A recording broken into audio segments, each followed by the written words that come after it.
আসসালামু আলাইকুম প্রিয় শিক্ষার্থীরা, এমার্জিং স্টাডির পক্ষ থেকে সবাইকে স্বাগতম জানাচ্ছি। আশা করি তোমরা সবাই ভালো আছো, নিরাপদে আছো। আমি তানজিরুল হোসেন রাব্বি, প্রভাষক, ফিনান্স ও ব্যাংকিং বিভাগ, কৃষি বিশ্ববিদ্যালয় কলেজ ময়মনসিংহ ও 2018 সালে অনুষ্ঠিত প্রাথমিক, মাধ্যমিক ও উচ্চ মাধ্যমিক শিক্ষকদের ডিজিটাল কন্টেন্ট প্রতিযোগিতায় সারা দেশে প্রথম স্থান অধিকারী। প্রিয় শিক্ষার্থী বন্ধুরা, তোমাদের হয়তো মনে আছে যে গত ক্লাসে আমরা তৃতীয় অধ্যায় অর্থের সময় মূল্য আমরা শুরু করেছিলাম। আজকে আমাদের এই অধ্যায়ের দ্বিতীয় লেকচার। তো আজকের এই দ্বিতীয় লেকচারে আমরা টাইম ভ্যালু অফ মানি এর সাথে জড়িত বিভিন্ন ধারণা সম্পর্কে জানব। অর্থাৎ তোমরা জানো যে টাইম ভ্যালু অফ মানি এই অধ্যায়ের আমরা যখন অঙ্ক করব, তো অঙ্ক করার আগে আমাদের কিছু বেসিক ক্লিয়ার থাকতে হবে, না হলে আমরা কিন্তু অঙ্ক করতে গিয়ে বেশ সমস্যার সম্মুখীন হব। তো সেই অঙ্ক করার আগে সেই বেসিক গুলো জানার জন্যই মূলত আজকের আমাদের এই লেকচার। তো আমাদের এই আজকের লেকচার শেষে তোমরা অর্থের বর্তমান মূল্য, ভবিষ্যৎ মূল্য ধারণা ব্যাখ্যা করতে পারবে, অর্থের সময়রেখা বর্ণনা করতে পারবে, বৃত্তি বা বার্ষিকী ব্যাখ্যা করতে পারবে। প্রিয় শিক্ষার্থী বন্ধুরা, তাহলে শুরু করে আমরা অর্থের সময় মূল্যের সাথে সম্পর্কিত ধারণা শুনে। তো প্রথমেই আমরা যে বিষয়টা সম্পর্কে জানবো সেটা হলো টাইম লাইন, যেটাকে সময়রেখা বলা হয়। তোমরা একটা টাইম লাইনের ছবি দেখতে পাচ্ছ এখানে। অর্থের সময় মূল্য নির্ধারণের সবচেয়ে গুরুত্বপূর্ণ উপাদানটি হলো সময়। সময়ের এই বর্তমান ও ভবিষ্যৎ অবস্থা যে রেখার মাধ্যমে দেখানো হয় তাকে সময় রেখা বা টাইম লাইন বলে। খুবই গুরুত্বপূর্ণ একটি বিষয়।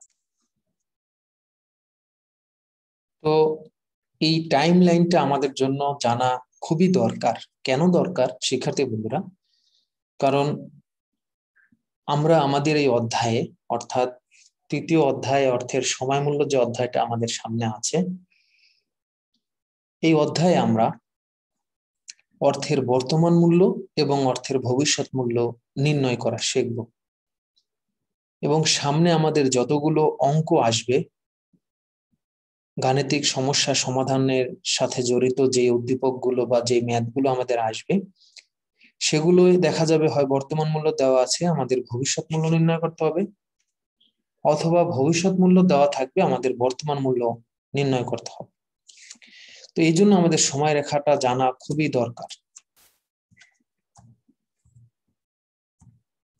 তো শিক্ষার্থী বন্ধুরা, এই সময় রেখা বোঝার জন্য আমি একটি উদাহরণ তোমাদের সামনে নিয়ে আসছি, দেখো। তো এটি আমরা আমাদের লাস্ট লেকচার, অর্থাৎ বিগত লেকচারে দেখেছিলাম। তুমি ব্যাংকে জমা রাখবে আজকে 100 টাকা। এই 100 টাকা তোমার হলো বর্তমান মূল্য, আর ব্যাংক তোমাকে এই জমাকৃত অর্থের উপরে 10% সুদ দেবে। তাহলে আগামী বছর, অর্থাৎ প্রথম এক বছর শেষে, আগামী বছর শেষে তোমার এই 100 টাকা দাঁড়াবে 110 টাকায়, যেটি তুমি এক বছর শেষে পাবে। এটি হলো ভবিষ্যৎ মূল্য। তো এই সময় রেখার মাধ্যমে আমরা অর্থের বর্তমান মূল্য এবং ভবিষ্যৎ মূল্যকে দেখাই। তো এখানে একটি সময় রেখা আমি উপস্থাপন করেছি, এটা হলো এককালীন অর্থের বর্তমান মূল্য ও সময় রেখা। তো নগদ প্রবাহের কয়েকটা ভাগ থাকতে পারে: এককালীন নগদ প্রবাহ, মিশ্র নগদ প্রবাহ, বিভিন্ন ধরনের নগদ প্রবাহ হতে পারে। তো সেই সম্পর্কে আমরা আলোচনা নেক্সট ক্লাসে করব, যে নগদ প্রবাহের ধারণাটা কিরকম হতে পারে বা নগদ প্রবাহ কয় ধরনের হতে পারে, সেই সম্পর্কে আমাদের আলোচনা নেক্সট ক্লাসে ইনশাল্লাহ আসবে। তো এই যে সময়রেখা আমরা দেখতে পাচ্ছি, এই সময়রেখা হচ্ছে একটি আনুভূমিক রেখা, যার সর্ববামে শূন্য থাকে, অর্থাৎ একেবারে শুরুর বছর। এবং পরবর্তীতে বাম থেকে ডান পর্যন্ত ভবিষ্যৎ সময় উল্লেখ থাকে। দেখো এখানে ভবিষ্যৎ সময় উল্লেখ আছে, যার মাধ্যমে নগদ প্রবাহ দেখানো যায়। তো এটি যে সময় রেখা, এটি হলো বর্তমান মূল্যের সময় রেখা, অর্থাৎ ভবিষ্যতে আমরা যে 1700 টাকা পাবো আফটার 8 ইয়ার্স, অর্থাৎ 8 বছর পরে যে 1700 টাকা ভবিষ্যৎ মূল্য, সেটির আজকের মূল্য দাঁড়ায়, এই 1700 টাকার আজকের মূল্য দাঁড়ায় 918 টাকা দশমিক 42 পয়সা। অর্থাৎ তুমি যদি আজকে 918 টাকা 42 পয়সা কোথাও জমা দাও, ইনভেস্ট করো, হইতে পারে ব্যাংকে তুমি জমা রাখতে পারো অথবা অন্য কোথাও তুমি ইনভেস্ট করতে পারো, সেক্ষেত্রে তুমি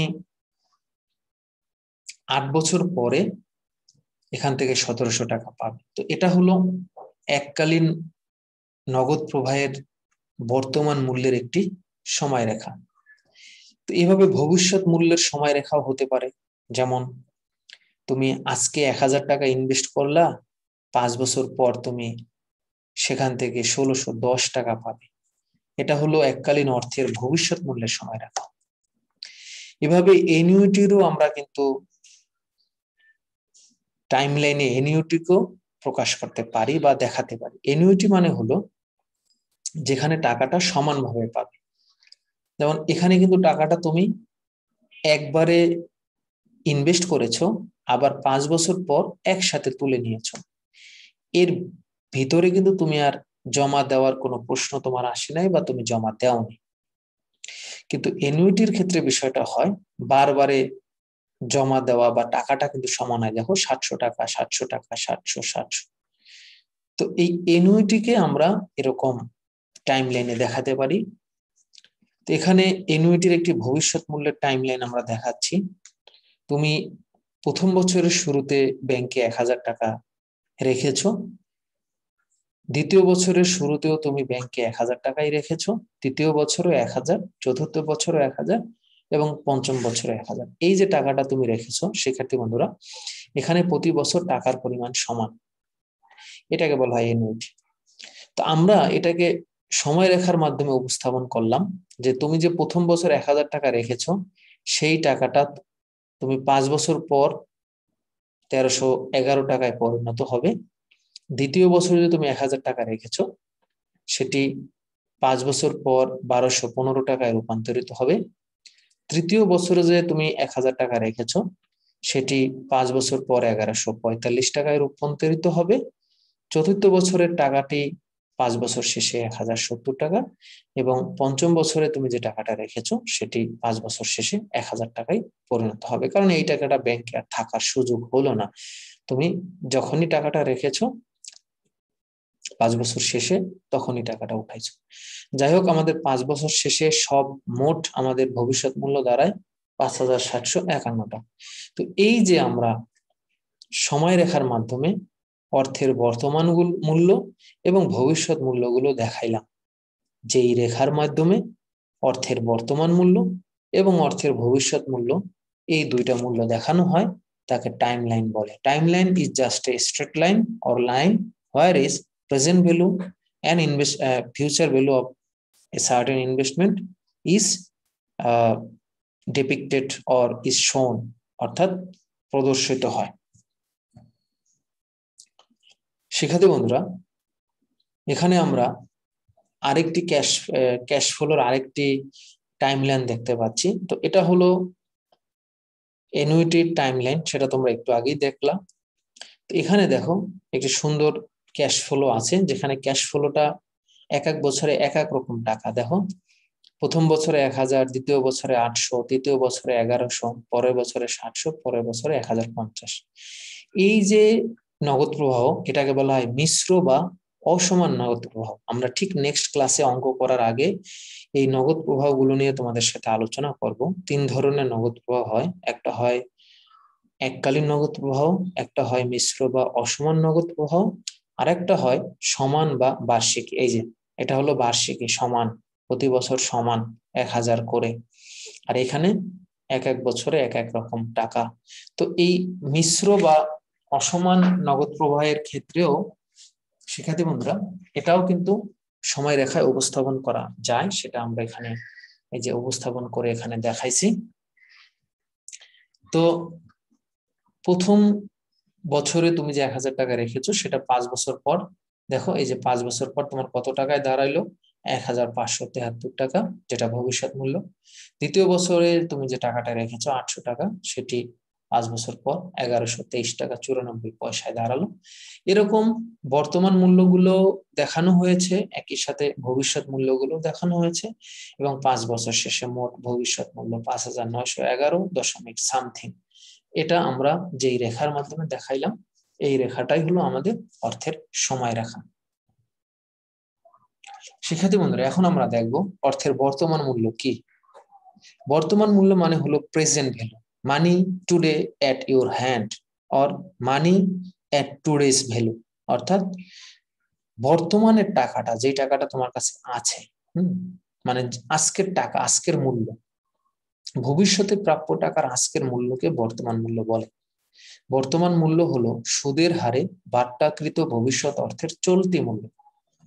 অর্থাৎ ধরো তুমি আজ থেকে 10 বছর পরে 10,000 টাকা পেতে চাও, তুমি আজ থেকে 10,000 টাকা পেতে চাও, কিন্তু সেটা কখন, তুমি আজকে না, সেটা কখন শিক্ষার্থী বন্ধুরা, আজ থেকে 10 বছর পর। তাহলে এই যে 10,000 টাকা, শিক্ষার্থী বন্ধুরা এটা ভালো করে খেয়াল করো, এই যে 10,000 টাকা, এটা কিন্তু তুমি আজকে পেতে চাও না, এটা তুমি কবে পেতে চাও, ভবিষ্যতে। তার মানে এটা হলো তোমার ভবিষ্যৎ মূল্য, ফিউচার ভ্যালু, অর্থাৎ এটা তুমি ভবিষ্যতে পেতে চাও, ভবিষ্যৎ মূল্য বা ফিউচার ভ্যালু। এবং বার্ষিক সুদের হার 10%, তাহলে তোমাকে আজকে সোনার ব্যাংকে সঞ্চয় হিসাবে কত টাকা জমা রাখতে হবে। তার মানে ভবিষ্যতে যে তুমি 10,000 টাকা পেতে চাও আজ থেকে 10 বছর পর, তার জন্য তোমাকে আজকে ব্যাংকে কত টাকা রাখতে হবে। প্রশ্নটা হইলো ব্যাংকে আজকে কত টাকা রাখতে হবে, ঠিক আছে, আজকে তোমাকে কত টাকা রাখতে হবে। তার মানে এটা কোন মূল্য, এটা হলো শিক্ষার্থী বন্ধুরা বর্তমান মূল্য, অর্থাৎ এই আজকের মূল্য, আজকের মূল্যটা তোমাকে বের করতে হবে। তার মানে এখানে তোমাকে কোন মূল্য বের করতে হবে, বর্তমান মূল্য, আজকের মূল্য তোমাকে বের করতে হবে, যেটাকে আমরা বলি প্রেজেন্ট ভ্যালু, প্রেজেন্ট ভ্যালু বা সংক্ষেপে বলা হয় বর্তমান মূল্য, পিভি। তাহলে বিষয়টা কি দাঁড়ালো, ভবিষ্যতে প্রাপ্য টাকার আজকের মূল্য তোমাকে বের করতে হবে, অর্থাৎ ভবিষ্যতে প্রাপ্য টাকার আজকের মূল্য বের করতে হবে। 10,000 টাকা যেটা তুমি 10 বছর পর পাবে, সেটা আজকের কত টাকায় দাঁড়ায়, যেই টাকাটা তোমাকে ব্যাংকে জমা রাখতে হবে, এটাকেই বলা হয় বর্তমান মূল্য। আর বর্তমান মূল্য, আমরা যে বর্তমান মূল্যের কথা বলছি, এই বর্তমান মূল্য বের করার প্রক্রিয়াকে বলা হয় বাট্টাকরণ বা ডিসকাউন্টিং। এইটাকে বলা হয় বাট্টার হার। অর্থাৎ ব্যাংকে যে তুমি টাকা জমা রাখবে, ঠিক আছে, সেই ব্যাংক তোমাকে যে সুদ দেবে, এটা এই সুদ নিয়ে তোমার ভবিষ্যৎ মূল্যে 10,000 টাকা হবে। তো এইটাকে যদি তুমি আবার পিছনে নিয়ে আসো, আজকের মূল্যে নিয়ে আসো, তাহলে তোমাকে বাট্টাকরণ করতে হবে। অর্থাৎ এখানে সংজ্ঞাটা এভাবেই দেওয়া আছে, দেখো, বর্তমান মূল্য হলো সুদের হারে বাট্টাকৃত ভবিষ্যৎ অর্থের চলতি মূল্য, বাট্টাকৃত ভবিষ্যৎ অর্থের চলতি মূল্য, অর্থাৎ বর্তমান মূল্য বের করার প্রক্রিয়াকে বলা হয় বাট্টাকরণ। The process by which we find present value is called discounting. এই জন্য বর্তমান মূল্যকে বলা হয় ডিসকাউন্টেড ভ্যালু। বর্তমান মূল্যের আরেকটা নাম হলো কি, ডিসকাউন্টেড ভ্যালু, অর্থাৎ ভবিষ্যতের টাকাকে বাট্টা করে করে করে আজকের মূল্যে নিয়ে আসা হয়। এই জন্য বর্তমান মূল্য প্রক্রিয়াকে বলা হয় বাট্টাকরণ। আশা করি তোমরা এটা বুঝতে পারছো। এখন শিক্ষার্থী বন্ধুরা আমরা দেখবো ভবিষ্যৎ মূল্য, যেটাকে বলা হয় ফিউচার ভ্যালু। বর্তমানে বিনিয়োগকৃত অর্থ থেকে ভবিষ্যতে যে অর্থ পাওয়া যাবে তাকে ভবিষ্যৎ মূল্য বলে। অর্থাৎ তুমি আজকে কোথাও ইনভেস্ট করেছো, সেই টাকাটা ভবিষ্যতে যে টাকায় রূপান্তরিত হয়ে দাঁড়াবে সেটাকেই বলে ভবিষ্যৎ মূল্য।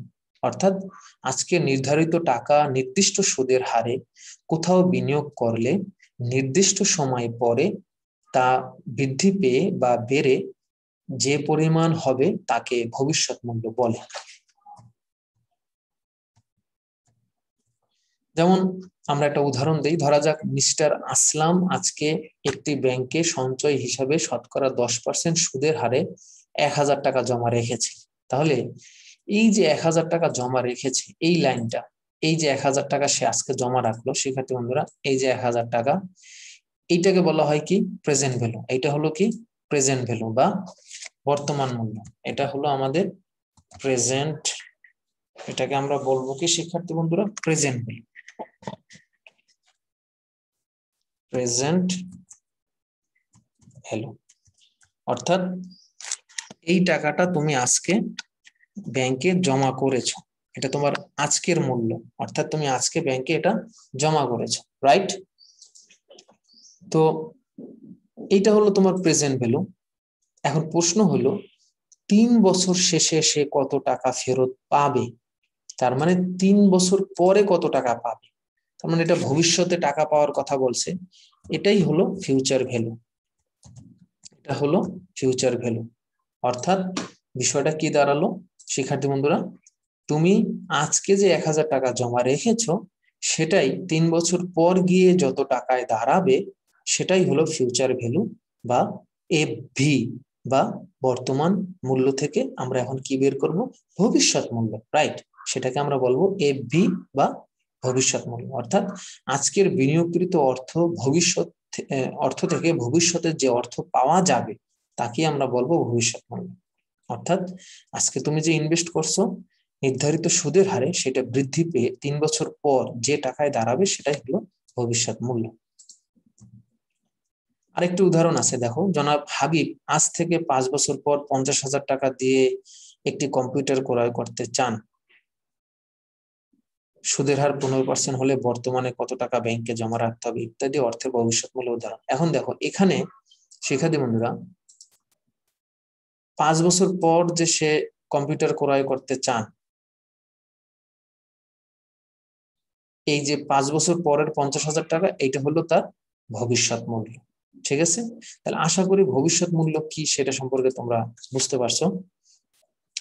শিক্ষার্থী বন্ধুরা ভবিষ্যৎ মূল্য নির্ণয় করার প্রক্রিয়াকে বলা হয় চক্রবৃদ্ধিকরণ, যেটাকে কম্পাউন্ডিং বলে। আমরা দেখেছি মাত্র যে বর্তমান মূল্য নির্ণয় করার প্রক্রিয়াকে বলা হয় বাট্টাকরণ, বর্তমান মূল্য নির্ণয় করার প্রক্রিয়াকে বলা হয় বাট্টাকরণ বা ডিসকাউন্টিং।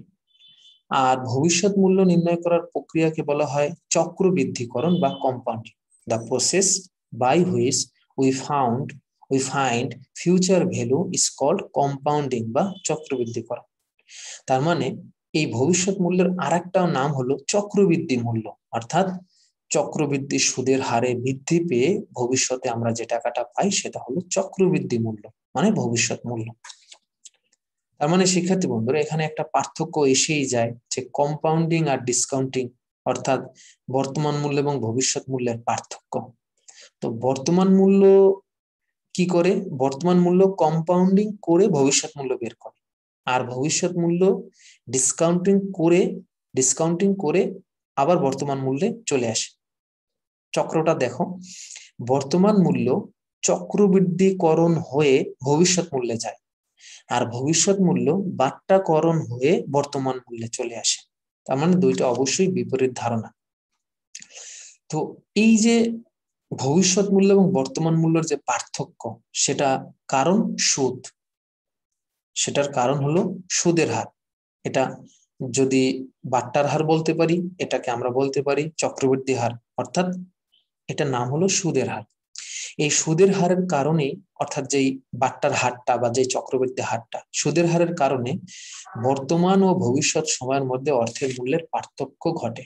এই জন্যই এই সুদকে বলা হয় অর্থের মূল্য হ্রাস জনিত ক্ষতিপূরণ। শিক্ষার্থী বন্ধুরা এই লাইনটা তোমরা ভালো করে খেয়াল করো, এই যে লাইনটা, সুদের হার হলো কি, সুদ হলো অর্থের মূল্য হ্রাস জনিত ক্ষতিপূরণ, আর এই সুদই হলো বর্তমান মূল্য আর ভবিষ্যৎ মূল্যের পার্থক্যকারী, অর্থাৎ আমরা কম্পাউন্ডিং প্রসেসের মাধ্যমে যে ভবিষ্যৎ মূল্য পাই বা ডিসকাউন্টিং প্রসেসের মাধ্যমে যে বর্তমান মূল্য পাই, এই দুইটার ভিতরে যে পার্থক্য সেই পার্থক্যকারী উপাদান হলো সুদ। আর সুদকে বলা হয় অর্থের মূল্য হ্রাস জনিত ক্ষতিপূরণ। Interest is the compensation for the decrease in money or the decrease in money. This is the compensation, অর্থাৎ সুদকে বলা হয় ক্ষতিপূরণ। কিসের ক্ষতিপূরণ?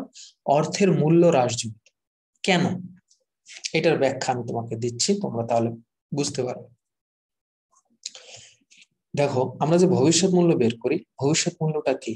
বর্তমান মূল্যকে আমরা যখন ইনভেস্ট করি, বর্তমান মূল্যের সাথে সুদের হার এবং মেয়াদ এগুলো সব এটার সাথে বর্তমান মূল্যের সাথে ইনভলভ হয়ে ফাইনালি যে টাকাটা হয় সেটা হলো ভবিষ্যৎ মূল্য। আমরা যদি আরেকটু সুন্দরভাবে দেখি, দেখো এই ছকটা তো আমরা দেখেছি, তাই না? আমরা যে ইনভেস্ট করেছি এখানে দেখো 100 টাকা, আমরা ইনভেস্ট করেছি কত? 100 টাকা। তো এই 100 টাকাই দেখো 1 বছর 100 টাকা 1 বছর পরে গিয়ে দাঁড়ালো কত? 110 টাকা। এই 100 টাকা যে আমরা ইনভেস্ট করছি সেটা 1 বছর পরে গিয়ে কত দাঁড়ালো? 110 টাকা। তো এই বর্তমান মূল্য 100 টাকা আর ভবিষ্যৎ মূল্য 100 টাকা, এইটার পার্থক্য হলো সুদ, এই 10 টাকা। অর্থাৎ আমাদের জমাকৃত অর্থের উপরে আমরা 10% সুদ পেয়েছি, তাই না? তার মানে ভবিষ্যৎ মূল্য জিনিসটা হলো কি, বর্তমান মূল্যের সাথে সুদের হার এবং মেয়াদ ইনভলভ করে ক্যালকুলেট করে ফাইনাল রেজাল্টটাকে আমরা বলি ভবিষ্যৎ মূল্য। আর ভবিষ্যৎ মূল্য বর্তমান মূল্যের পার্থক্য হলো সুদ। এখন এখানে প্রশ্ন হলো, সুদ হলো অর্থের মূল্য হ্রাস জনিত ক্ষতিপূরণ। বিষয়টা খুবই গুরুত্বপূর্ণ, কারণ এই যে বাক্যটা আমি তোমাদেরকে মাত্র বললাম শিক্ষার্থী বন্ধুরা, যে সুদ হলো অর্থের মূল্য হ্রাস জনিত ক্ষতিপূরণ, কোনো এক বোর্ডে খুব সম্ভবত এরকম একটা প্রশ্ন আসছিল এটা ব্যাখ্যা করতে। তো এই সুদকে কেন অর্থের মূল্য হ্রাস জনিত ক্ষতিপূরণ বলে, এটার ব্যাপারে মুদ্রাস্ফীতিরও একটা ভূমিকা আছে, ঠিক আছে? কারণ আমরা জানি যে সময় পরিবর্তনের সাথে সাথে অর্থের ক্রয় ক্ষমতা হ্রাস পায়, এবং অর্থের ক্রয় ক্ষমতা হ্রাস পাওয়ার কারণ হলো মুদ্রাস্ফীতি। মুদ্রাস্ফীতি মানে কি? দ্রব্যমূল্যের দাম বেড়ে যাওয়া, অর্থের মূল্য হ্রাস পাওয়া, এটা কি বলা হয়?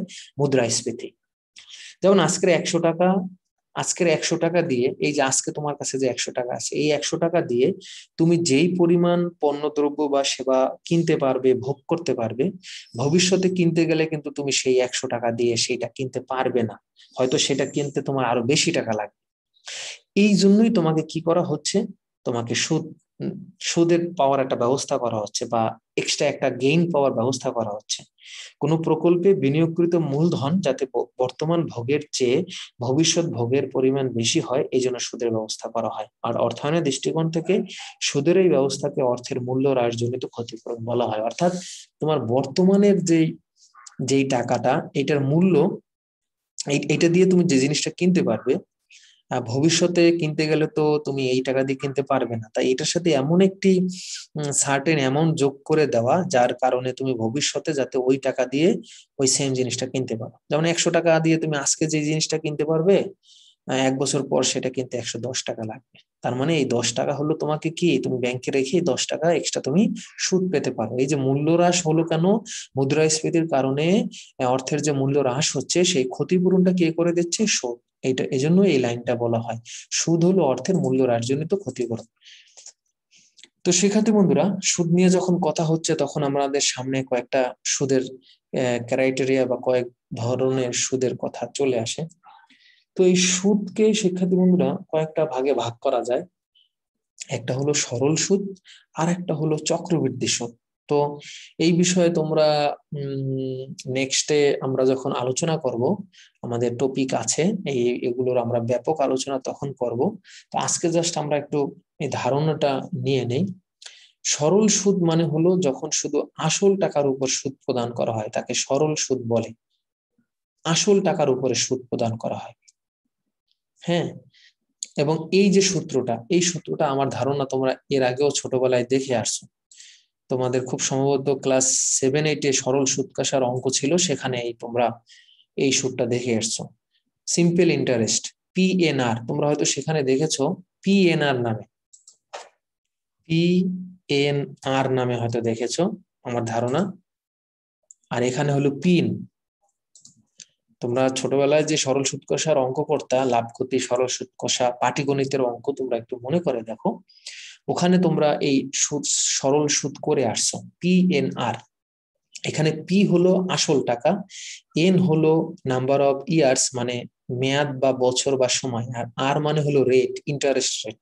তো এই PNR কে আমরা পিন ভাবেও লিখতে পারি, পিন, PIN। পি হলো আসল টাকা, প্রিন্সিপাল অ্যামাউন্ট, ই হলো ইন্টারেস্ট রেট, এখানে আই দ্বারা প্রকাশ করছিল আর তোমরা আগে আর দ্বারা প্রকাশ করা শিখেছিলে, আর এন মানে হলো আমাদের নাম্বার অফ ইয়ার্স। হ্যাঁ, তো শিক্ষার্থী বন্ধুরা, এখানে সরল সুদ বলতে বোঝাচ্ছে শুধু আসল টাকার উপর যখন সুদ প্রদান করা হয় তাকে সরল সুদ বলে, আসল টাকার উপর। বিষয়টা কিরকম আমি যদি তোমাদেরকে একটু দেখাই তাহলে তোমরা আশা করি সহজেই বুঝতে পারবে শিক্ষার্থী বন্ধুরা। খুবই গুরুত্বপূর্ণ, কারণ এখান থেকে কিন্তু আমাদের প্রায় MCQ প্রশ্ন আসে। সিকিউ প্রশ্ন কদাচিৎ আসে, কিন্তু তার চেয়ে MCQ প্রশ্নগুলো বেশি আসে। ধরো তোমার আসল টাকা, ধরো তুমি কোথাও ইনভেস্ট করছো, ধরো 5,000 টাকা। 5,000 টাকা, 5,000 টাকা তুমি ইনভেস্ট করছো বা ব্যাংকে জমা রাখছো, ব্যাংক তোমাকে 10% সুদ দেবে এবং 4 বছর সময়, 4 বছর সময়, ঠিক আছে। এখন প্রশ্ন হইল, এটা কিন্তু সরল সুদ, ঠিক আছে, এবং এখানে উল্লেখ করে দেবে, এখানে উল্লেখ করে দেবে এটা যে সরল সুদ, এটা তোমাকে উল্লেখ করে দেবে 10% সরল সুদ।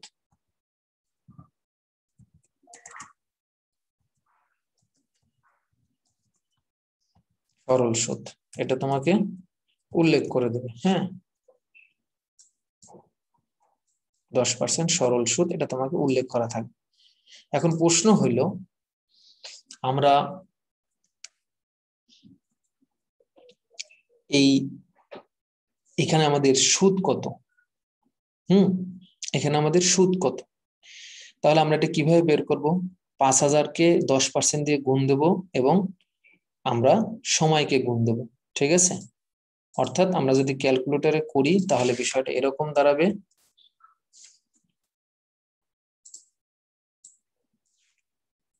5,000 গুণ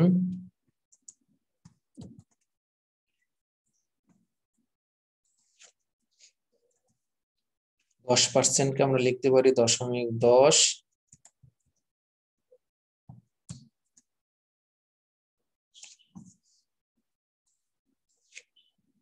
গুণ আমাদের মেয়াদ হলো 4 বছর। তাহলে আমরা রেজাল্ট পেয়ে যাব, ঠিক আছে। তার মানে আমাদের এখানে আমাদের সরল সুদ কত হবে? 2,000 টাকা।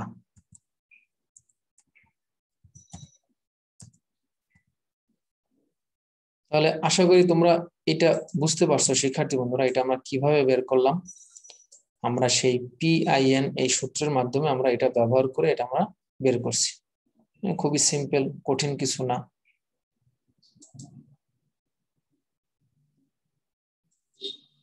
খুবই সিম্পলি আমরা বের করছি, ঠিক আছে। তো শিক্ষার্থী বন্ধুরা, এই হলো আমাদের সরল সুদ বের করার সিস্টেম আর কি। বাট আমরা যে ফিনান্সে যে অঙ্কগুলো দেখবো বা যে অঙ্কগুলো আমরা করতে যাচ্ছি, সেখানে আমাদের যে সুদটা থাকে সেই সুদটাকে বলা হয় চক্রবৃদ্ধি সুদ, যেটা ব্যাংকে দেওয়া হয়। এখন প্রশ্ন হলো, সরল সুদ তাহলে কিভাবে বুঝবো এটা সরল সুদ কিনা? সরল সুদটা সাধারণত যেখানে যেখানে পাওয়া যায়, সরকারি সঞ্চয়পত্র। তোমাদের ভিতরে অনেকেই আছে যাদের বাবা মায়ের প্রচুর টাকা, তারা কি করে, ডাকঘর, পোস্ট অফিসের সঞ্চয়পত্র কেন। পোস্ট অফিসের সঞ্চয়পত্র আছে যেটাকে বলা হয় savings certificate, postal certificate, postal savings certificate. সরকারি সঞ্চয়পত্র হতে পারে, ডাকঘর সঞ্চয়পত্র। তো সরকার যেই সঞ্চয়পত্রে যে সুদের হারটা অ্যাপ্লাই করে বা পোস্ট অফিস থেকে যে সুদটা দেওয়া হয়, যেটাকে আমরা মুনাফার হার বলি, সেটা হলো সরল সুদ বা সিম্পল ইন্টারেস্ট। বাট যে কোনো বাণিজ্যিক ব্যাংক, কমার্শিয়াল ব্যাংক বা নর্মাল ব্যাংকে আমরা যে সুদটা পাই, সেখানে যে সুদটা দেওয়া হয় সেটা হলো চক্রবৃদ্ধি সুদ। বিষয়টা কি? যখন শুধু আসল টাকার উপর সুদ প্রদান না করে সুদের উপরও সুদ প্রদান করা হয় তাকে চক্রবৃদ্ধি সুদ বলে। শিক্ষার্থী বন্ধুরা, এখানে খুব ভালো করে আমাদের এই লাইনগুলো মনে রাখতে হবে, না হলে কিন্তু আমরা ভুল করব। এখানে আসল টাকার উপর সুদ প্রদান করে না, কিন্তু আমরা কিন্তু সরল সুদের ক্ষেত্রে দেখছিলাম কি, সরল সুদের ক্ষেত্রে শুধুমাত্র আসল টাকার উপর সুদ প্রদান করা হয়। আর চক্রবৃদ্ধি সুদের উপরে শুধু আসল টাকার উপরে সুদ না, সুদের উপরও সুদ প্রদান করা হয়। বিষয়টা কিরকম দেখো, এখানে আমাদের যে 5,000 টাকা ছিল, 5,000 টাকার আমাদের যে 10% সুদ, তো প্রথম বছরে আমাদের এই 5,000 টাকার 10% সুদ ধরলে আমাদের সরল সুদ কত আসে? 500। ঠিক আছে, দ্বিতীয় বছরে আবার 500, তৃতীয় বছরে আবার 500, চতুর্থ বছরে আবার 500। এই কিন্তু মোট আমাদের কত হলো? 2,000। শিক্ষার্থী বন্ধুরা ভালো করে খেয়াল করো, কারণ এগুলো কিন্তু তোমরা ভুল করো এই জায়গাটা। এই যে এখান থেকে আমাদের তাহলে মোট কত আসলো? এই অংশটায় আমাদের 2,000 টাকা আসলো। প্রতি বছর দেখো এখানে সুদের পরিমাণ কত? প্রতি বছরই সুদের পরিমাণ 500, আর মোট হলো আমাদের 2,000 টাকা। বিষয়টা তোমরা একটু ভালো করে খেয়াল করো শিক্ষার্থী বন্ধুরা, তাহলে বুঝতে পারবে।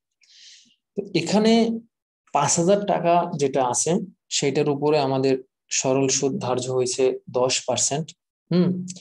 এবং এখানে 10% সরল সুদ মানে প্রতি বছর টাকাটা সমান থাকবে, আসল প্রতিবারই আসল টাকার উপর সুদ ধরা হবে। অর্থাৎ এই আসল যে 5,000 টাকা আছে আমাদের এখানে, 5,000 টাকা আসল টাকা, তাই না? এই প্রতি বছর 5,000 টাকার উপর 10%, 500, পরের বছরও ওই 5,000 টাকার উপরে 10%, পরের বছরে 5,000 টাকার 10%, ঠিক পরের বছরেও 5,000 টাকার 10%। তো প্রত্যেক বছরে আমাদের কি হয়েছে? আসল টাকার উপরে আমাদের সুদটা ধরা হয়েছে। এটা হলো সরল সুদ, মোট 2,000 টাকা। কিন্তু চক্রবৃদ্ধি সুদের ক্ষেত্রে কি করা হয়? শুধু আসল টাকার উপর সুদ ধরা হয় না, সুদের উপরে সুদ ধরা হয়। অর্থাৎ প্রথম বছর যে 5,000 টাকা তুমি রাখলা, সেই 5,000 টাকার উপরে যে সুদ পাইলা, তাহলে প্রথম বছরে তোমার মোট ব্যাংকে জমা রইলো কত? 5,000 আর 500। খেয়াল করো, প্রথম বছরে তুমি ব্যাংকে সুদ পাইলা 500 টাকা, তার মানে 5,500। পরের বছরে 5,500 টাকার উপরে সুদ হবে। পরের বছরে কি হবে? 5,500। অর্থাৎ এখানে আমরা পরের বছরে কি করছিলাম, যে সিস্টেমে করছিলাম সেটা কিন্তু আর এখন হবে না। এই সিস্টেমে কিন্তু আর এই 500 টাকার পরের বছরগুলো থাকবে না। কেন থাকবে না? কারণ এটা সরল সুদ না। প্রত্যেক বছর আসলের সাথে ওই বছরের অর্জিত সুদ যোগ হয়ে বর্ধিত সুদ আসলের উপরে নতুন করে সুদ ধরা হবে। হ্যাঁ, এই কথাই বলছে। অর্থাৎ নির্দিষ্ট সময় শেষে অর্জিত সুদ আসলের সাথে যুক্ত হয়ে প্রাপ্ত বর্ধিত সুদ আসল, এই বর্ধিত সুদ আসলের উপরে যে সুদ নির্ণয় করা হয় তাকে চক্রবৃদ্ধি সুদ বলে। অর্থাৎ প্রত্যেক বছরে বর্তমান মূল্য যা হবে এর সাথে সুদের সুদ যোগ করে যেটা আসবে সেইটার উপরে আমরা সুদ ধার্য করব, সুদের হার দিয়ে, গুণ দিয়ে। অর্থাৎ প্রথম বছরে তো 500 টাকা ছিল, সুদ তো ছিল না, তাহলে 500 টাকার উপরে সুদ ধরছি। দ্বিতীয় বছরে 5,000 প্লাস 500, প্রথম বছরে তো 5,000 ছিল, সরি, প্রথম বছরে 5,000 ছিল, 5,000 উপরে 10% ধরছি। দ্বিতীয় বছরে গিয়ে 5,500 টাকার উপরে ধরবো। সরল সুদের ক্ষেত্রে কি করছিলাম? ওই 5,000ই ধরছিলাম, কারণ ওখানে শুধু আসল টাকার উপরে সুদ প্রদান করা হয়। বাট চক্রবৃদ্ধি সুদের ক্ষেত্রে ওই পরের বছরের সুদটা আসলের সাথে যুক্ত হয়ে নতুন সুদ আসলের উপরে সুদ ধরা হবে। আশা করি তোমরা বিষয়টা বুঝতে পারছো শিক্ষার্থী বন্ধুরা। শিক্ষার্থী বন্ধুরা, এখন আমরা দেখব আমাদের অর্থের সময় মূল্যের সাথে সম্পর্কিত আরেকটি গুরুত্বপূর্ণ ধারণা, যেটার উপরে অনেক অঙ্ক আছে। মানে অঙ্কের শুরু করলে শেষ নাই। যখন আমরা অঙ্ক শুরু করব তখন দেখবো অঙ্ক আর শেষ হচ্ছে না, এবং অঙ্কের উপরে আমাদের প্রায় 10 থেকে 12টা আলাদা লেকচারই হবে শুধু অঙ্ক। যাই হোক, এর বেশিও আমি নেওয়ার চেষ্টা করব তোমাদের যাতে সুবিধা হয়। যাই হোক, তো বৃত্তি, বার্ষিকী বা অ্যানুইটি, আমি কিন্তু প্রথমেই তোমাদের একটা কথা বলে রেখেছিলাম যে নগদ প্রবাহ অনেক ধরনের হয়। এককালীন নগদ প্রবাহ হতে পারে, অসমান বা মিশ্র নগদ প্রবাহ হতে পারে। আরেকটি নগদ প্রবাহ হয় যেটা হলো সমান নগদ প্রবাহ। প্রতি বছর টাকাটা কি সমান? এই যে দেখো, 2017 থেকে 2020 প্রত্যেক বছর টাকার পরিমাণ কি সমান? তুমি ব্যাংকে টাকা রেখেছো সমানভাবে।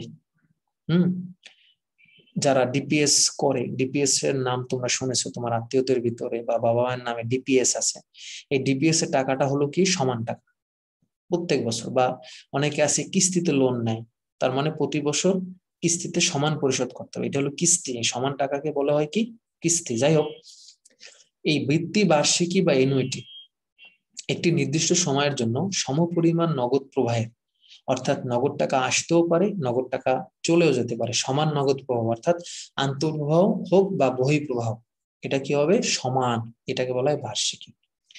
অর্থাৎ নির্দিষ্ট সময়ের জন্য একই পরিমাণ অর্থ কিস্তিতে প্রাপ্তি বা প্রদানকে অ্যানুইটি বলা হয় বা বার্ষিকী বা বৃত্তি বলা হয়। তোমরা অনেকে শুনছো যে ফ্রিজ কেনে কিস্তিতে বা মোটরসাইকেল কেনে কিস্তিতে, তার মানে এটা সমান টাকা পরিশোধ করতে হয় প্রতি বছর। এটাই হলো এই সমান টাকা থাকা মানে হলো এটা বার্ষিকী। যেমন এখানে উদাহরণ আমি নিয়ে আসছি, আগামী 20 বছর যাবত প্রতি বছর শেষে আপনি 2000 টাকা করে পেতে চান। আগামী 20 বছর প্রত্যেক বছর শেষে কত করে 2000, তার মানে 2000 2000 2000 2000 এরকম 20 বার, যেহেতু 20 বছর বলছে 2000 করে, তাহলে আজকে আপনাকে কত টাকা পরিশোধ বা জমা করে দিতে হবে, সুদের হার 10%। তার মানে এই যে সমান টাকা রাখতেছে এটা হলো কি বার্ষিকের উদাহরণ।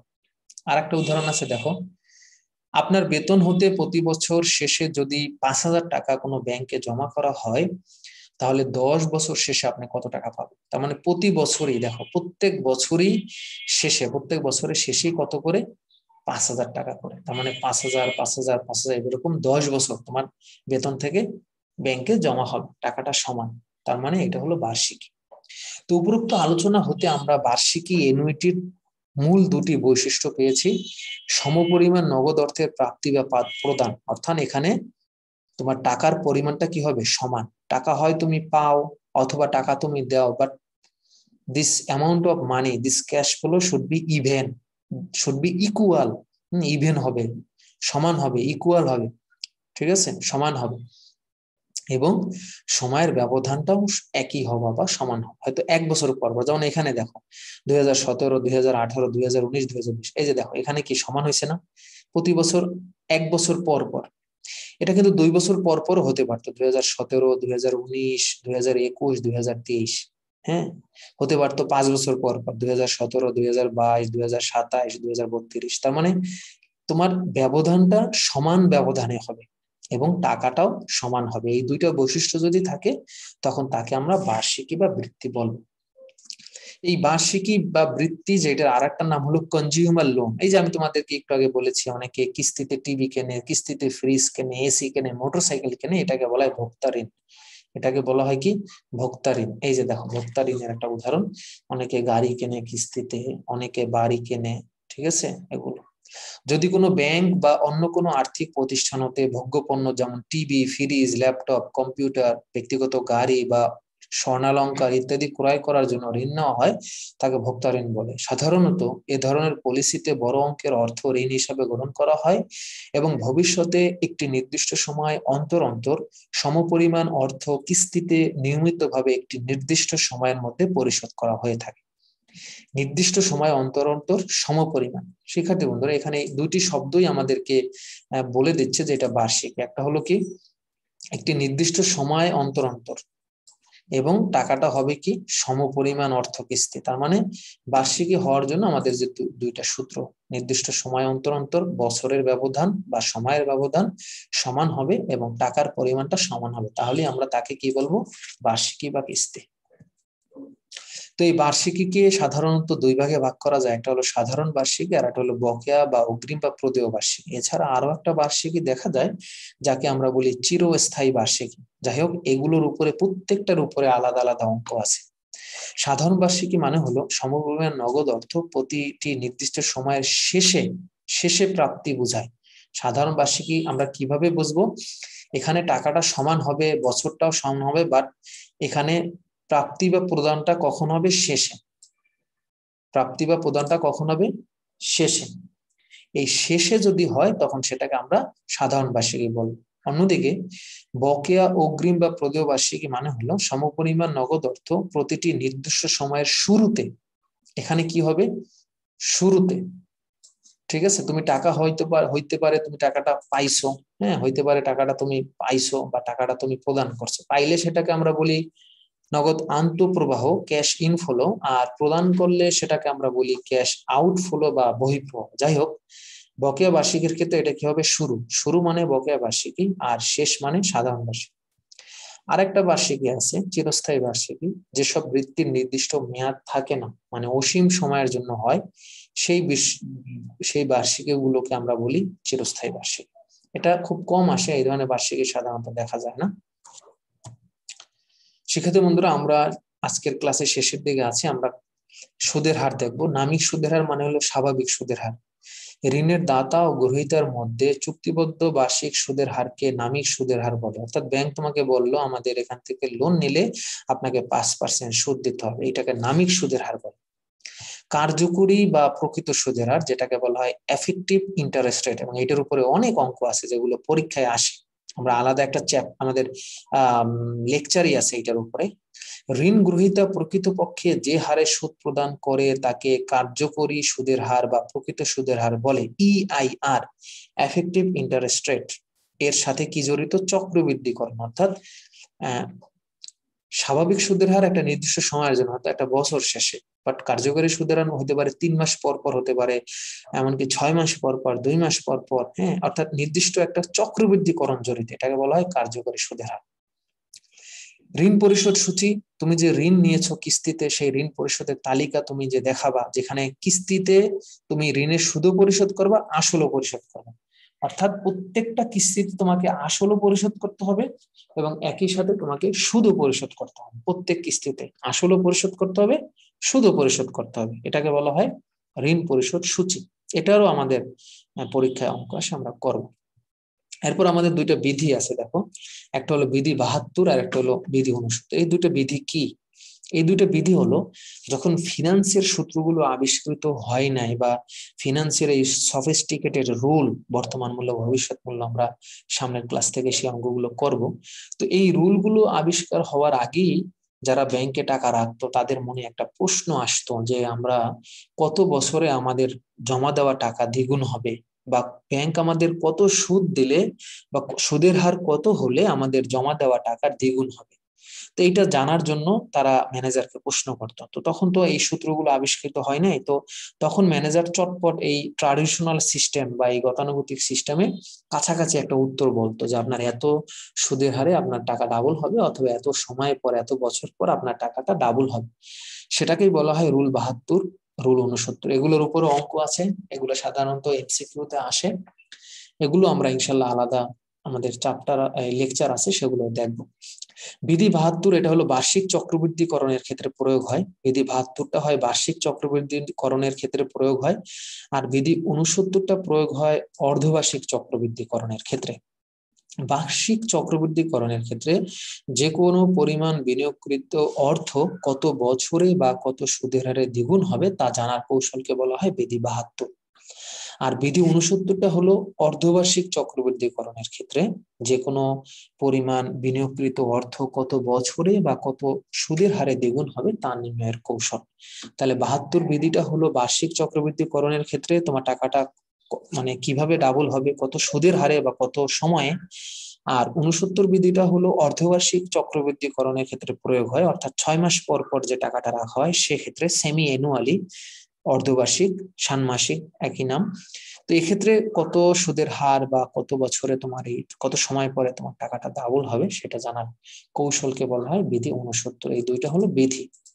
তো শিক্ষার্থী বন্ধুরা, আজকে মোটামুটি আমরা অনেক আলোচনা করেছি। আজকের আলোচনা থেকে আমরা অনেক কিছু জানতে পারলাম, এবং এগুলো সবই আমাদের অঙ্ক যে করব, আমরা অঙ্ক করার ক্ষেত্রে আমাদের এগুলো সব লাগবে।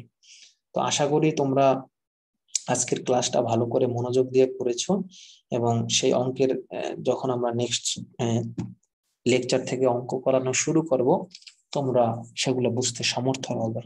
তো আজকে বিদায় নিচ্ছি, সবাই ভালো থাকো, নিরাপদে থাকো। আসসালামু আলাইকুম ওয়া রাহমাতুল্লাহ।